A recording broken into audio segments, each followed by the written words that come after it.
પ્રધાનમંત્રી નરેન્દ્ર મોદી આજે નવી દિલ્હીમાં 184 નવા સાંસદ આવાસોનું કરશે ઉદ્ઘાટન।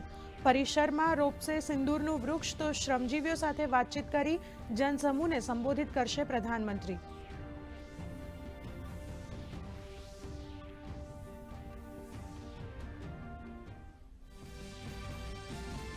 કર્ણાટક, હરિયાણા અને મહારાષ્ટ્રના સીઈઓની નોટિસ બાદ આજે ચૂંટણી પંચે ફરી જણાવ્યો તેમનો નિર્ણય। કહ્યું, હજુ પણ રાહુલ ગાંધી નિર્ધારિત સમય સુધીમાં ઘોષણાપત્ર જાહેર કરે, નહીં તો દેશ સમક્ષ માંગે માફી।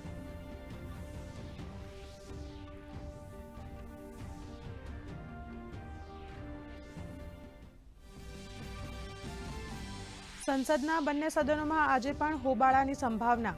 એસઆઈઆર તેમજ વોટર લિસ્ટ મામલે ઇન્ડી બ્લોકના સાંસદો ચૂંટણી પંચ સુધી કરશે માર્ચ। ભાજપે કહ્યું, બંધારણીય સ્થળો પર સવાલ ઊભા કરવા નથી યોગ્ય।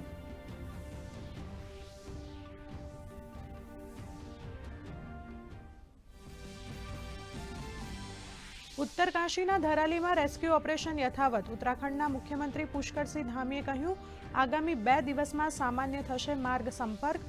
નુકસાનના આંકલન માટે સમિતિ પાસે 7 દિવસની ડેડલાઇન।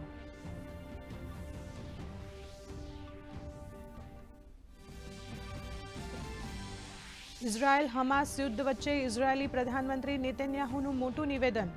કહ્યું, ટૂંક સમયમાં જ કરવામાં આવશે ગાઝા ઉપર કબજો।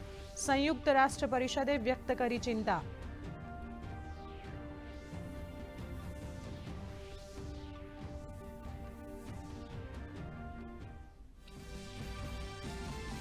રાજ્યભરમાં ફરી જામશે વરસાદી માહોલ। દક્ષિણ ગુજરાતના નવસારી, વલસાડ, દમણ, દાદરાનગર હવેલીમાં ભારે વરસાદની વકી તો સૌરાષ્ટ્ર, ઉત્તર ગુજરાત અને મધ્ય ગુજરાતમાં છૂટાછવાયા વરસાદની આગાહી।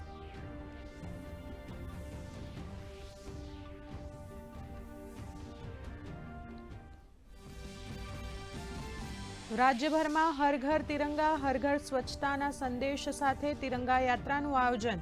અમદાવાદમાં યોજાઈ 5 કિલોમીટર લાંબી તિરંગા યાત્રા તો કેન્દ્રીય મંત્રી CR પાટીલ અને ગૃહ રાજ્યમંત્રી હર્ષ સંઘવીની ઉપસ્થિતિમાં દેશભક્તિના રંગે રંગાયું સુરત।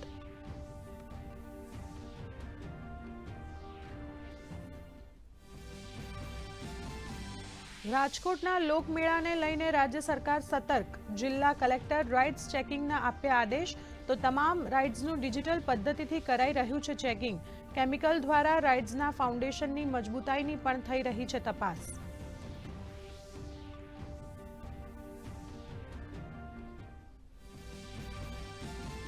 અને પવિત્ર શ્રાવણ માસના સોમવારે ગુંજ્યો હર હર મહાદેવનો નાદ। સોમનાથ સહિત વિવિધ જ્યોતિર્લિંગ અને શિવાલયોમાં દર્શન માટે ભક્તોની ભીડ। ભક્તો ભગવાન ભોળાનાથને રીઝવવા માટે કરી રહ્યા છે જળાભિષેક।